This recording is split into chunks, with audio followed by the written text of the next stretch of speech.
లేదా మరి నేటి దినాల్లో మనం సిలువను గురించి అనేక విషయాలు జ్ఞాపకం చేసుకుంటూ ఉన్నాం. ఈరోజు మన వర్తమానము సిలువలో విలువ అనేటువంటి అంశాన్ని పరిశీలించబోతూ ఉన్నాం. సిలువలో విలువ అనే అంశాన్ని మనం పరిశీలించబోతూ ఉన్నాం. సిలువ అనగానే జనరల్గా అదొక వుడన్ ఆబ్జెక్ట్, అంటే మరి చెక్కతో చేయబడినటువంటి ఒక వస్తువు. చెక్కతో చేయబడినటువంటి వస్తువులు రకరకాలుగా ఉన్నాయి. టేబుల్స్ ఉన్నాయి, కుర్చీలు ఉన్నాయి, ఫర్నిచర్ ఉంది. రకరకాల వస్తువులు చెక్కలతో చేయబడతాయి పిల్లలు. కానీ సిలువకు మాత్రము ప్రపంచవ్యాప్తంగా విలువ అనేటువంటిది కలిగింది. యేసు ప్రభు సిలువ వేయబడక ముందు కూడా ఎంతోమంది సిలువ వేయబడ్డారు, కానీ అది గుర్తింపులోకి రాలేదు. ఎప్పుడైతే యేసు ప్రభు సిలువ వేయబడ్డాడో ఆ సిలువకు ఒక విలువ అనేటువంటిది, గుర్తింపు అనేటువంటిది చోటు చేసుకుంది పిల్లలు. ఎందుకు యేసుక్రీస్తు ప్రభు యొక్క సిలువ అంత విలువైనటువంటిదిగా ఎంచబడింది? కారణం ఏంటి అని అంటే, ఆ సిలువ పైన సిలువ వేయబడిన క్రీస్తు ప్రభు సకల ఆశీర్వాదాలకు కారణభూతుడు, సర్వ సృష్టికి ఆది సంభూతుడు, ఆయన సర్వానికి సృష్టికర్త అయిన దేవుడు. కనుక సకల ఆశీర్వాదాలకు కారణభూతుడిగాను, సర్వ సృష్టికి ఆది సంభూతుడిగాను ఉన్నటువంటి క్రీస్తు ప్రభు ఎప్పుడైతే సిలువ వేయబడ్డాడో ఆ సిలువ వేయబడిన క్షణం నుండి లోకంలో సిలువకు గుర్తింపు అనేది కలిగింది. విలువను గురించి మనం ఆలోచన చేసినప్పుడు అనేక లోహాలను మనం పరిశీలిస్తే బంగారానికి మాత్రం ఎక్కువగా మనం విలువను ఇస్తాము ప్రియులారా. బంగారంతో పాటు వివిధ రకాల లోహములు అనేటువంటివి ఉన్నాయి. వెండి కూడా ఒక లోహమే, ఇనుము కూడా ఒక లోహమే, రాగి, ఇత్తడి ఇవి కూడా లోహాలే. కానీ ఎందుకు మనం బంగారానికి మాత్రం విలువిస్తాము? ఎందుకు అంటే బంగారం యొక్క ధర ఎప్పుడు కూడా అధికంగా ఉంటుంది. ధర అధికంగా ఉండటం వలన బంగారానికి అధిక విలువ అనేది కలిగింది ప్రియుల. మిగతావి కూడా లోహాలే, కానీ బంగారంకు మాత్రం ధర ఎక్కువగా ఉండటం వలన దానికి సమాజంలో విలువ అనేటువంటిది కలిగింది ప్రియుల. అంటే ఏదైతే ఎక్కువ ఖరీదు ఉంటుందో దానికి మనం ఎక్కువ విలువ అనేది కడతాం. అయితే యేసుక్రీస్తు ప్రభు సిలువలో మానవాళి కొరకు తన అమూల్యమైనటువంటి రక్తాన్ని చిందించాడు. బంగారానికి కూడా ఒక ధర ఉంటుంది, కానీ యేసు ప్రభు యొక్క రక్తానికి ధర అనేటువంటిది లేదు ప్రియులారా. అందుకే పేతురు తన మొదటి పత్రిక 1వ అధ్యాయము 19వ వచనంలో యేసు ప్రభు యొక్క సిలువను గురించి మాట్లాడుతూ, అమూల్యమైన రక్తము చేత అనగా చాలా అమూల్యమైన రక్తము చేత. అమూల్యము అంటే ప్రైస్లెస్, విలువ కట్టలేనటువంటిది ప్రియులారా. బంగారానికైనా విలువ ఉంటుంది, కానీ యేసు ప్రభు యొక్క సిలువ రక్తానికి మనం విలువ ఎంత అని కట్టలేము. అందుకే దాన్ని అమూల్యమైన రక్తము అనే మాట రాశారు, ప్రైస్లెస్ బ్లడ్. ఆ రక్తముతో ప్రభు మనల్ని కొనుక్కున్నాడు. ఎప్పుడైతే ప్రభు యొక్క రక్తము ద్వారా మనం కొనబడ్డామో మనకు విలువ అనేటువంటిది ఇవ్వబడింది ప్రియులారా. కొరింథీయులకు రాసిన మొదటి పత్రిక 6వ అధ్యాయము 20వ వచనాన్ని చదువుదాం. విలువ పెట్టి కొనబడిన వారు గనుక మీ దేహముతో దేవుణ్ణి మహిమపరచుడి, విలువ పెట్టి కొనబడిన వారు కనుక. We have been purchased by the blood of Jesus Christ. యేసుక్రీస్తు యొక్క రక్తము ద్వారా మనం కొనబడ్డాం. So we are very valuable people. మనం ఎంతో విలువైనటువంటి ప్రజలము ప్రియులారా. అపోస్తుల కార్యములు 20వ అధ్యాయము 28వ వచనంలో దేవుడు తన స్వరక్తం ఇచ్చి సంపాదించిన తన సంఘము అని చదువుతాం. అంటే తన సొంత రక్తము చేత దేవుడు సంఘాన్ని సంపాదించాడు. కనుక యేసు ప్రభు యొక్క రక్తమును బట్టి మనకు కూడా విలువ అనేది కలిగింది. సిలువల విలువ అనేటువంటి సందేశంలో కొన్ని విలువలను గురించి మనం ధ్యానం చేయబోతూ ఉన్నాం ప్రియులారా. కొన్ని విలువలను గురించి మనం ధ్యానం చేయబోతూ ఉన్నాం. సిలువలో మొట్టమొదటిగా వారసత్వపు విలువ అనేటువంటిది ఇవ్వబడింది. వారసత్వపు విలువ. యేసుక్రీస్తు ప్రభు సిలువలో మరణించుట ద్వారా అనేక మంది దేవుని కుమారులుగా కుమార్తెలుగా మారే అవకాశం అనేది కల్పించబడింది ప్రియులారా. దేవుని కుమారుడు ప్రజలను దేవుని కుమారులుగా కుమార్తెలుగా చేయుటకు సిలువ వేయబడ్డాడు. కనుక సిలువలో వారసత్వపు విలువ అనేటువంటిది దాగి ఉంది. అయితే దీన్ని మనం ఏ విధంగా పొందుకోగలము అని అంటే చూడండి, యోహాను సువార్త 1వ అధ్యాయము 12వ వచనాన్ని చదువుకుందాం. తన్ను ఎందరు అంగీకరించిరో వారికందరికీ, అనగా తన నామమునందు విశ్వాసముంచు వారికి దేవుని పిల్లలగుటకు ఆయన అధికారము అనుగ్రహించును. చూడండి ప్రియులారా, యేసుక్రీస్తునందు ఎంతమంది అయితే విశ్వాసం ఉంచుతారో వారందరూ కూడా దేవుని పిల్లలు అవుతారు. కాబట్టి వారసత్వపు అధికారము విలువ సిలువ ద్వారా మానవాళికి దేవుడు ప్రసాదించాడు. గలతీ పత్రిక 4వ అధ్యాయము, గలతీయులకు రాసిన పత్రిక 4వ అధ్యాయము 7వ వచనాన్ని చదువుకున్నాం. కాబట్టి నీవు దాసుడవు కావు, కుమారుడవైతే దేవుని ద్వారా వారసుడవు. మానవులను దేవునికి వారసులుగా చేయుటకు యేసుక్రీస్తు ప్రభు సిలువలో మరణించాడు ప్రియులారా. యేసుక్రీస్తు సిలువలో కార్చినటువంటి రక్తము ద్వారా మానవునికి ఆ విలువ అనేటువంటిది కలిగింది. ప్రభువునందు ఎవరైతే విశ్వాసం ఉంచుతారో వారందరూ కూడా వారసులుగా మారుతారు. సిలువలో ఈ వారసత్వపు విలువ అనేది మానవాళికి దేవుడు తన సిలువ కార్యము ద్వారా అనుగ్రహించాడు. ఇది మొదటిది. రెండవది, సిలువలో దీనత్వపు విలువ అనేది మనకు కనబడుతుంది. సిలువలో దీనత్వపు విలువ ప్రియులారా, యేసుక్రీస్తు ప్రభు సర్వాధికారి అయిన దేవుడు అని రోమపత్రిక 9:5లో మనం చూస్తాం. కానీ సిలువ వేయబడేటువంటి సమయంలో ప్రభు ఎలాగున్నాడు అంటే దేవుని గొర్రెపిల్లగా ఉన్నాడు, దీనుడుగా ఉన్నాడు. చూడండి, యెషయా గ్రంథం 50వ అధ్యాయం, యెషయా గ్రంథం 50వ అధ్యాయము 6వ వచనాన్ని, కొట్టువారికి నా వీపును అప్పగించి తిని,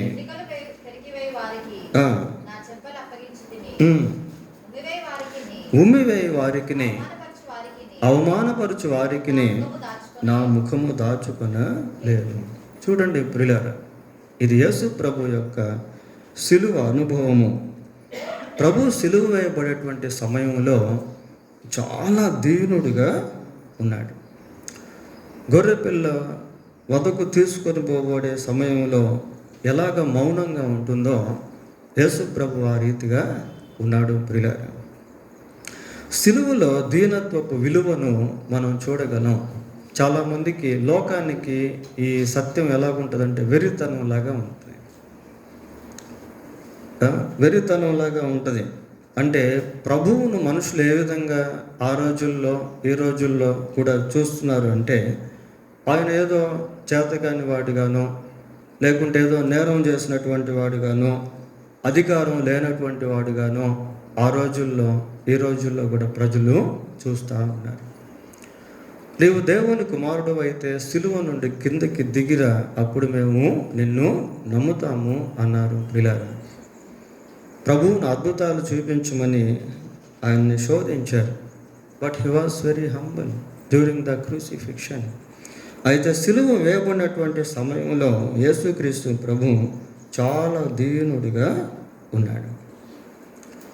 ఆయన సాత్వికుడు అని బైబిల్లో మనం చూస్తాం. ప్రియులారా, some people think that meekness is a weakness, but in the biblical way meekness is a greatness, not a weakness. కొద్దిమందికి సాత్వికం అనేటువంటిది అదేదో చేతకానితనం అనుకుంటారు. ప్రియులారా, కానీ బైబిల్ పరిభాషలో సాత్వికం అనేటువంటిది చాలా గొప్పతనం. యేసు ప్రభు సిలువ వేయబడేటువంటి సమయంలో ఆయన దీనుడుగా ఉన్నాడు. ఈ దీనత్వపు విలువ సిలువలో మనం గుర్తిస్తాం. దీన్ని మన జీవితానికి అన్వయించుకుంటాము. ప్రియులారా, సామెతల గ్రంథం 15వ అధ్యాయము 33వ వచనాన్ని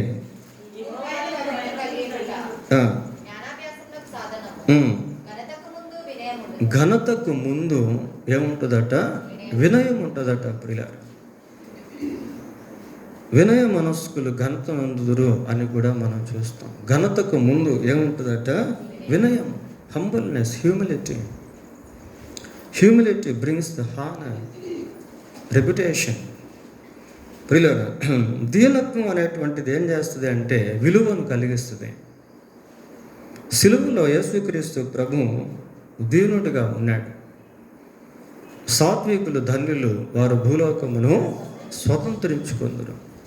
అంటే భూలోకాన్ని గెలుస్తారు అని అర్థం. ప్రియులారా, ప్రాపంచిక మనుషులను సాత్వికులు గెలుస్తారని అర్థం. పేతురు రాసిన మొదటి పత్రిక 3వ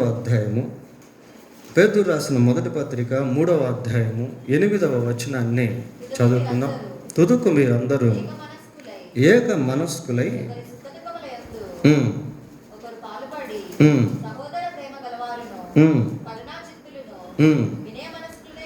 వినయ మనస్కులనై ఉండుడి. సంఘానికి పేతురు పత్రిక రాస్తూ ఉన్నాడు. ప్రియులారా, విశ్వాసులతో ఈ మాటలు పేతురు పలుకుతూ ఉన్నాడు. ఎలాగుండాలట? వినయ మనస్కులై ఉండండి. చూడండి, ఈ వినయము ఈ దీనత్వం అనేటువంటిది ఒక గొప్ప విలువను మనం కలిగిస్తుంది. ప్రియులారా, కాబట్టి సిలువలో మనం ఏం చూస్తాము అని అంటే ఆ దీనత్వం అనేటువంటిది చూస్తాం. డిక్రీజింగ్ అవర్ సెన్స్, మనల్ని మనం తగ్గించుకోవడం. సిలువలో ప్రభువు నేర్పినటువంటి పాఠము. ప్రియులారా, ప్రభువు ఆ రీతిగా తగ్గించుకున్నాడు. పోతే మూడవదిగా సిలువలో క్షమాగుణ విలువ అనేది కనిపిస్తుంది. యేసుక్రీస్తు ప్రభు సిలువ వేయబడినప్పుడు ఆయన మానవాళిని క్షమించాడు. ప్రియులారా, ప్రభు సిలువలో పలికిన మొదటి మాట, తండ్రి వీరేమి చేయుచున్నారో వీరెరుగరు కనుక వీరిని క్షమించండి. చూడండి ఒకసారి ఆ మాట. లూకాసు వార్త 23వ అధ్యాయం 34వ వచనాన్ని చదువుకుందాం. 23 యేసు, తండ్రి వీరేమి చేయుచున్నారో వీరెరుగరు గనుక వీరిని క్షమించుమని చెప్పాను. వీరేమి చేయుచున్నారో వారికి తెలీదా? తెలుసు. ప్రియులారా, వారు ఆయన సిలువ వేశారని సంగతి వారికి తెలుసు. అన్యాయంగా తీర్పు తీర్చారని వారికి తెలుసు. ప్రభు అంటాడు, తండ్రి వీరేమి చేయుచున్నారో వీరు ఎరుగరు కనుక వీరిని క్షమించుము. ఆ ప్రార్థన చేయకముందే యేసుక్రీస్తు ప్రభు అక్కడ ఉన్నటువంటి వారందరినీ కూడా క్షమించాడు. ప్రియులారా, అక్కడ ఉన్నటువంటి బందిపోటు దొంగల్ని, అక్కడ ఉన్నటువంటి రోమా సైనికుల్ని, అక్కడ ఉన్నటువంటి ప్రధాన యాజకుల్ని, ఆయన అప్పగించినటువంటి వారిని, సిలువ వేయము అని కేకలు వేసినటువంటి వారిని అందరినీ కూడా ప్రభు క్షమించాడు. ఇంకా ఒక రకంగా చెప్పాలి అంటే పాపం చేసిన ప్రతి వ్యక్తిని కూడా యేసుక్రీస్తు ప్రభు సిలువలో క్షమించాడు. ప్రియులారా, we can see the forgiveness of heart of Christ on the cross. సిలువలో యేసుక్రీస్తు యొక్క పాప క్షమాపణ హృదయం అనేటువంటిది మనకు కనబడుతుంది. ఈ క్షమా గుణము అనేటువంటిది మానవ యొక్క జీవితంలో గొప్ప విలువను తీసుకొస్తుంది. ప్రియులారా, యేసు ప్రభు క్షమించుట వలన ఆయన ఎంతగానో హెచ్చించబడ్డాడు. సిలువలో క్షమాపణ విలువ అనేది దాగి ఉంది. సామెతల గ్రంథం 19వ అధ్యాయము 11వ వచనాన్ని చదువుకుందాం. ఒకని సుబుద్ధి వానికి దీర్ఘశాంతమునిచ్చును, తప్పులు క్షమించుట అట్టి వానికి ఘనతనిచ్చును అని చూస్తున్నాం. ప్రియులారా, ఘనత అంటే విలువనే కదా. తప్పులు క్షమించుట అట్టి వానికి ఘనతనిచ్చును. క్షమించేవాడు ఘనపరచబడతాడు. ప్రియులారా, ప్రభు ఎప్పుడైతే క్షమించాడో ప్రభువును అందరూ కూడా ఘనపరుస్తూ ఉన్నారు. కాబట్టి సిలువలో ఈ క్షమాగుణ విలువ అనేటువంటిది మనకు కనిపిస్తుంది. ప్రభు అన్నాడు పరలోక ప్రార్థనలో, మా రుణస్థులను మేము క్షమించిన ప్రకారము మా రుణములను క్షమించుము. లూకాసు వార్త 6వ అధ్యాయము 38వ వచనాన్ని చదువుదాం. 6:38. లూకాసు వార్త 6వ అధ్యాయం.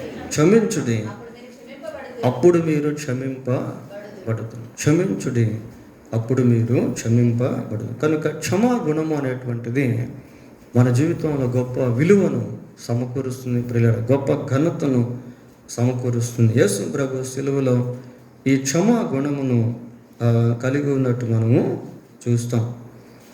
ఎన్నైనా ఇప్పటికీ 3 అయిన 4వదిగా సిలువలో నైతిక విలువ అనేది దాగి ఉంది. సిలువలో నైతిక విలువ అనేటువంటిది దాగి ఉంది. ప్రియులారా, యేసు ప్రభు సిలువ వేయబడేటువంటి సమయంలో ఆయన నీతిమంతుడిగా ఎంచబడ్డాడు, నిందారహితుడిగా ఎంచబడ్డాడు, నిర్దోషిగా ఎంచబడ్డాడు. సిలువలో ప్రభు యొక్క నైతికత్వం అనేటువంటిది వెల్లడిపరచబడింది. చూడండి, మత్తయి సువార్త 27వ అధ్యాయము 4వ వచనాన్ని చదువుకుందాం. నిరపరాధ రక్తమును అప్పగించి పాపము చేసి తినని చెప్పారు. నిరపరాధ రక్తం అన్న దగ్గర ఫుట్ నోట్స్లో ఏమని రాశారు? నీతిమంతుని రక్తము. ప్రియులారా, యేసుక్రీస్తు ప్రభువు నీతిమంతుడిగా ఉన్నాడు, నిందారహితుడిగా ఉన్నాడు, నిష్కల్మషమైన వాడిగా ఉన్నాడు. అంటే సిలువలో నైతిక విలువ అనేటువంటిది మనం చూస్తాము అండి. హెబ్రీ పత్రిక 9వ అధ్యాయము, హెబ్రీలకు రాసిన పత్రిక 9వ అధ్యాయము 14వ వచనాన్ని చదువుదాం. నిత్యుడగు ఆత్మ ద్వారా తన్ను తాను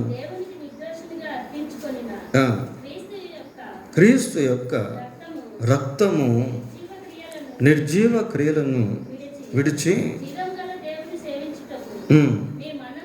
మీ మనస్సాక్షిని ఎంతో ఎక్కువగా శుద్ధి చేయను. కనుక ప్రియులారా, సిలువలో నైతిక విలువ అనేది మనం చూస్తాం. నైతిక విలువ అంటే యేసు ప్రభు యొక్క జీవితం.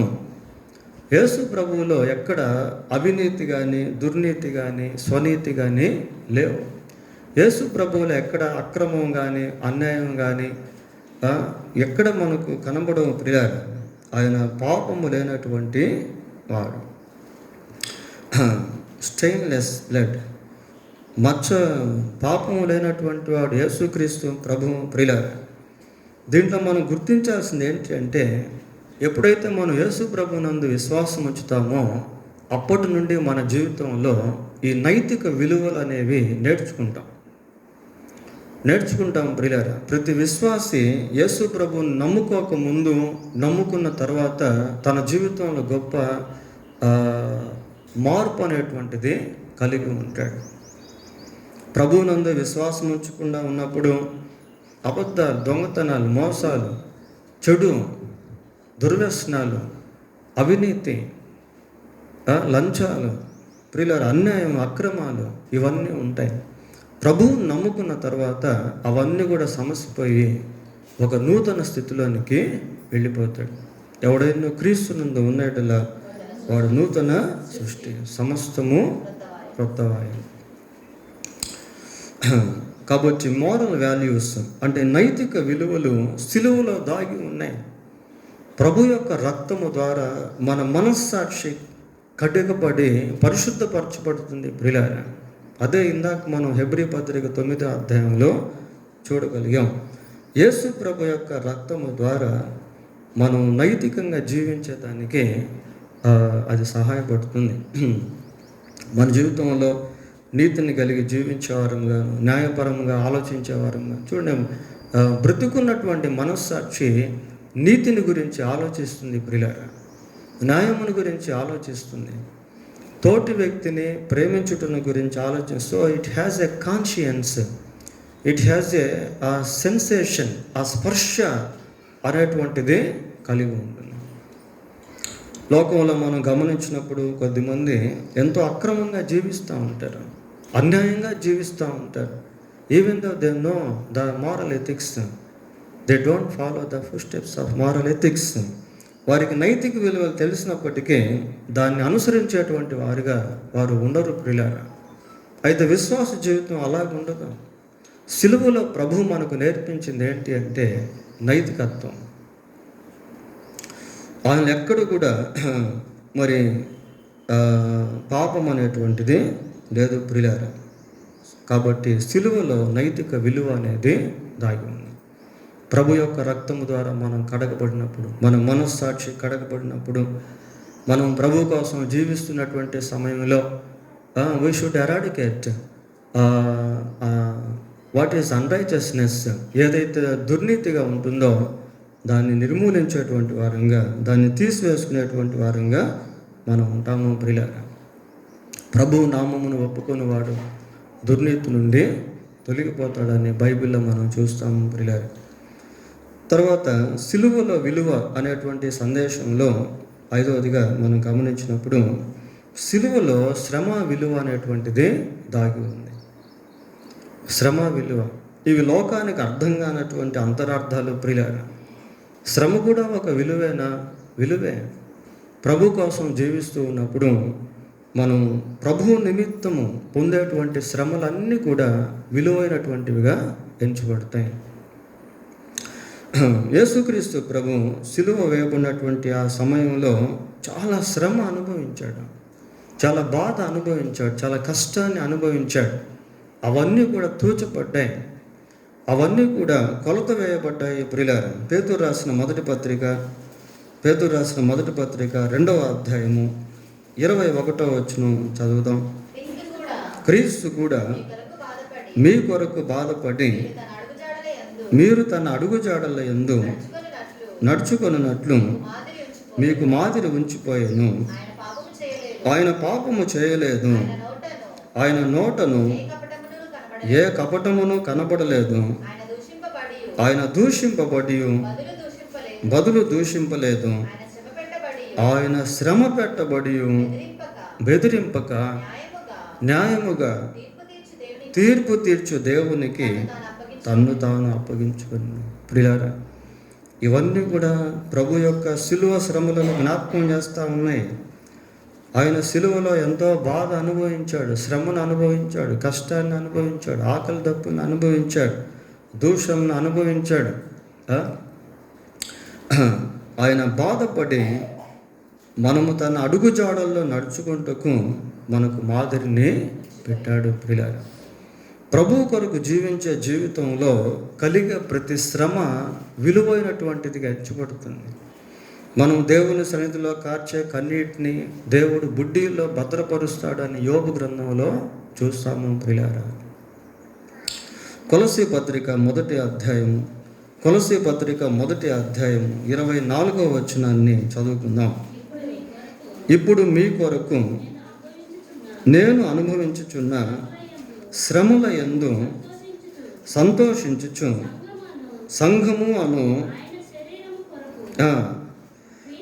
క్రీస్తు పడిన పాటలలో కొదువైన వాటి యందు నా వంతు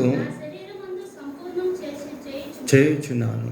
ప్రియులారా, ప్రభు యొక్క శ్రమలను గురించి పౌలు మాట్లాడుతూ అంటున్నాడు, మీ కొరకు నేను అనుభవించుచున్న శ్రమల యందు సంతోషించుచు సంఘము అను ఆయన శరీరము కొరకు క్రీస్తు పడిన పాటలలో కొదువైన వాటి యందు నా వంతు నా శరీరమందు సంపూర్ణము చేయుచున్నాను. ప్రభు సిలువలో ఎంతో శ్రమ అనుభవించాడు. ప్రియులారా, ఆ శ్రమ గొప్ప విలువగా ఎంచబడింది. ఈరోజు విశ్వాస జీవితంలో ప్రభు కొరకు జీవిస్తూ ఉన్నప్పుడు పొందే ప్రతి శ్రమకు దేవుడు బహుమానం ఇస్తాడు.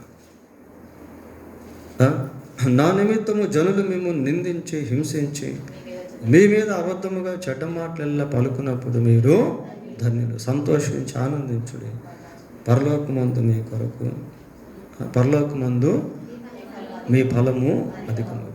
చూడండి పిల్లలు, ప్రభు కొరకు జీవిస్తున్నప్పుడు కలిగే శ్రమలు, కలిగే నిందలు, కలిగే బాధలు ఇవన్నీ కూడా ఏం చేస్తాయంటే మనకు పరలోకంలో గొప్ప ఫలాన్ని తీసుకొని వస్తాయి. కనుక సిలువలో శ్రమ విలువ అనేటువంటిది ఉంది. ఎవరు మన యొక్క బాధ గుర్తించకపోయినా ప్రభు కొరకు మనం జీవించే జీవితం ఒక సిలువ లాంటిది. ప్రియులారా, ప్రభు అన్నాడు, ఎవడైనా నన్ను వెంబడింప గోరినేడులా తను తాను ఉపేక్షించుకొని తన సిలువను ఎత్తు. ప్రతి వ్యక్తికి ఒక సిలువ, ప్రతి విశ్వాసికి ఒక సిలువ. ఆ సిలువలో బాధ్యత, ఆ సిలువలో శ్రమ, ఆ సిలువలో ఒక క్రమము, ఆ సిలువలో అవమానాలు. ఏమండి, దేవుని కొరకు జీవించడం అంటే it is not a easy thing. అదేదో సింపుల్గా, it is not a simplicity. అది తేలికైనటువంటిది కాదు. అది ఎంతో భారంతో కూడినటువంటిది, బాధ్యతతో కూడినటువంటిది. కనుక సిలువలో ఉన్నటువంటి ఆ శ్రమ మన జీవితాన్ని గొప్ప విలువను తీసుకుని వస్తుంది. ప్రియులారా, ఫిలిప్పీ పత్రిక మొదటి అధ్యాయము 29వ వచనం చదువుదాం. ఏలయనగా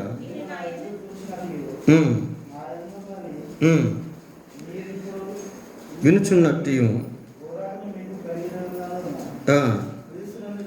క్రీస్తునందు విశ్వాసం ఉంచుట మాత్రమే గాక ఆయన పక్షమున శ్రమపడుటయు ఆయన పక్షమున మీకు అనుగ్రహింపబడి. చూడండి ఎలా ఉంది వాక్యం.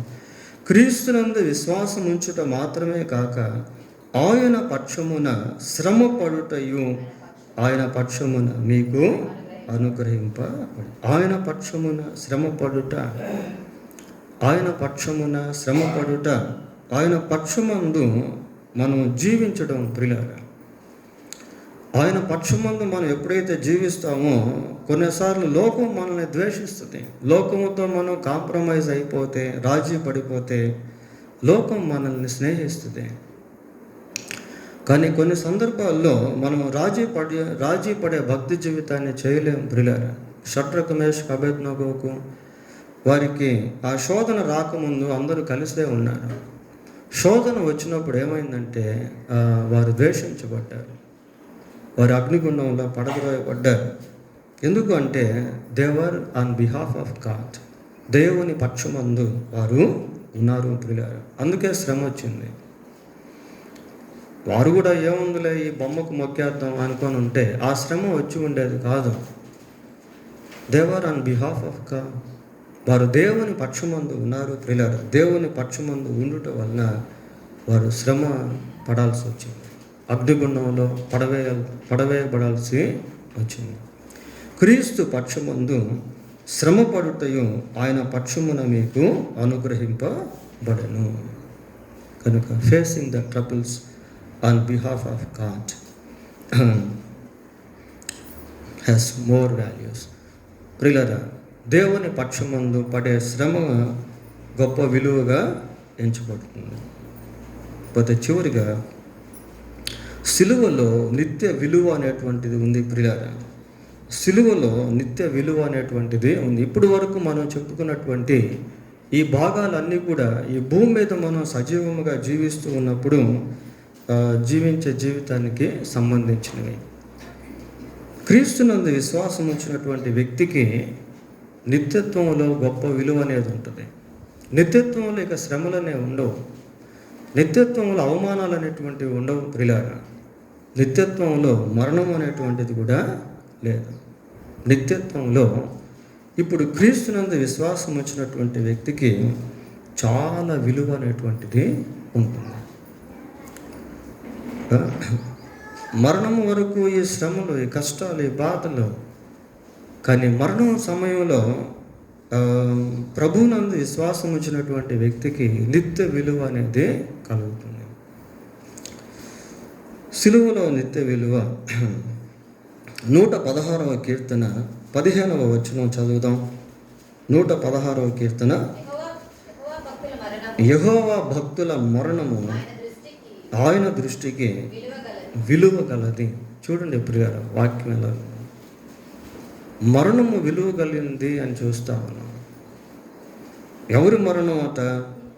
యెహోవా భక్తుల మరణం, ద సెయింట్స్ ఆఫ్ డెత్. యెహోవా భక్తుల మరణము ఆయన దృష్టికి విలువ గలది. ప్రియులారా, సిలువలో మనకు కలిగినటువంటి నిత్యత్వపు విలువ, యేసు ప్రభు యొక్క సిలువ కార్యం ఎలాంటిది అంటే it is not a temporary. అది ఏదో ఒక తాత్కాలికమైనటువంటి కార్యం కాదు. ప్రియులారా, హెబ్రీ పత్రిక 10వ అధ్యాయము 12వ వచనం చదువుదాం. 10-12. ఈయనైతే పాపముల నిమిత్తమై సదాకాలము నిలుచు ఒక్క బలిని అర్పించి. సదాకాలము నిలుచు. సదాకాలం అంటే ఫర్ ఎవర్ అండ్ ఎవర్, నిత్యత్వానికి సంబంధించింది. ప్రియులారా, యేసు ప్రభు యొక్క సిలువ కార్యము నిత్యత్వానికి సంబంధించింది. ఆ సిలువనందు విశ్వాసం ఇచ్చినటువంటి ప్రతి వ్యక్తికి మరణం కూడా విలువైనదే. అదే ఇక్కడ మనం 116వ కీర్తనలో చదివాం. యెహోవా భక్తుల మరణము ఆయన దృష్టికి విలువైనది. ప్రభునందు విశ్వాసం ఉంచి ప్రభు కొరకు జీవించి మరణించేటువంటి ఆ సమయంలో ఆ మరణం కూడా మనకి ఎంతో విలువైనటువంటిదిగా ఉంటుంది. లూకాసు వార్త 16వ అధ్యాయము 22వ వచనాన్ని చదువుదాం. ఆ దరిద్రుడును చనిపోయి దేవదూతల చేత అబ్రహాము రొమ్మున ఆనుకొనుటకు కొనిపోబడింది. ప్రియులారా, లాజర్ చనిపోయాడు. హి వాజ్ ఇన్ ప్రియులారా చాలా దరిద్రతలో ఉన్నాడు, పావర్టీ. చనిపోయాడు. అయితే అతని యొక్క ఆత్మను ఎవరు తీసుకెళ్తున్నారు? దేవదూతలు తీసుకెళ్తా ఉన్నారు. నిత్యత్వంలో గొప్ప విలువ. ప్రియులారా, మరణము దేవుని దృష్టికి విలువైనదిగా చూసాము. ఇక్కడ లాజరు చనిపోతే అతన్ని దేవదూతలు తీసుకుని వెళ్తా ఉన్నారు. ఎంత గొప్ప విషయం అది. ఈ మాట ధనవంతుని విషయంలో రాయబడలేదు. ధనవంతుడు కూడా చనిపోయాడు. అప్పుడు అతడు పాతాళంలో బాధపడుతూ ఉన్నాడు. ఇతనేమో అబ్రహాము దగ్గర కూర్చొని ఉన్నాడు. దరిద్రుడే లోకంలో, కానీ ఇప్పుడు ధనవంతుడు అబ్రహాము దగ్గర కూర్చొని ఉన్నాడు. అక్కడ వేదనలు లేవు, కష్టాలు లేవు, బాధలు లేవు, శ్రమ లేదు. ఇక్కడ ఉన్నప్పుడు శ్రమ అనుభవించాడు, అక్కడ శ్రమ అనేది లేదు. లాజరుకి ఎంతో విలువ అనేటువంటిది కలిగింది. నిత్యత్వంలో ఆ విలువ అనేది ఉంటుంది. ప్రియులారా, ఇందాక మనం పాట పాడాం, ఓ సంగమా సర్వాంగమా పరలోక రాజ్యపు ప్రతిబింబమా అని పాడాము. ప్రియులారా, పరలోక రాజ్యంలో సంఘానికి చాలా విలువ అనేది ఉంటుంది. పరలోక రాజ్యంలో సంఘానికి చాలా విలువ అనేది ఉంటుంది. ప్రియులారా, దాన్ని మనం చూసి ముగిద్దాం. 19వ అధ్యాయము ప్రకటన గ్రంథం, యోహాను రాసిన ప్రకటన గ్రంథం 19వ అధ్యాయము 6వ వచనం చదువుదాం.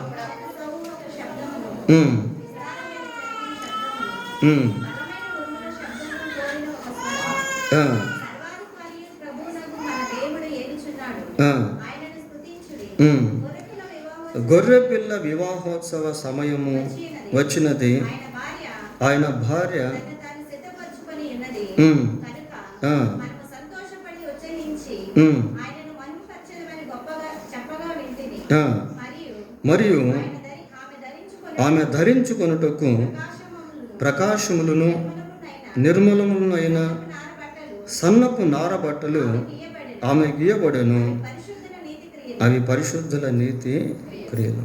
ప్రియులారా, గొర్రెపిల్ల వివాహోత్సవము అన్న మాట ఇక్కడ మనం చదువుతా ఉన్నాం. అంటే పరలోకంలో సంఘానికి దేవుడు చాలా గొప్ప ఆధిక్యత అనేది అనుగ్రహించాడు. దాన్ని ఏమంటామంటే నిత్యత్వపు విలువ అని మనం పిలవచ్చు. ప్రియులారా, నిత్యత్వంలో సంఘానికి దేవుడు గొప్ప ఆధిక్యతను అనుగ్రహించాడు.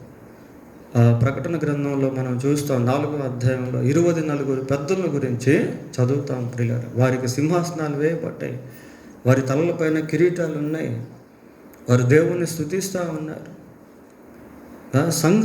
సంఘానికి పరలోకంలో గొప్ప ఆధిక్యత దేవుడు కలిగించాడు. కనుక సిలువలో మరి నిత్య విలువ అనేటువంటి దేవుడు అనుగ్రహించాడు. కాబట్టి సిలువ ధ్యానాల దినాల్లో ఎన్నో శ్రేష్టమైనటువంటి సత్యాలు సిలువను గురించి మనం వింటూ ఉన్నాం. నేటి సందేశంలో సిలువలో విలువ అనేటువంటి మాట కొన్ని భాగాలు మనము ధ్యానం చేసాం. దేవుడు తన వాక్యాన్ని దీవించునుగాక. ప్రార్థన చేసుకుందాం. ప్రార్థన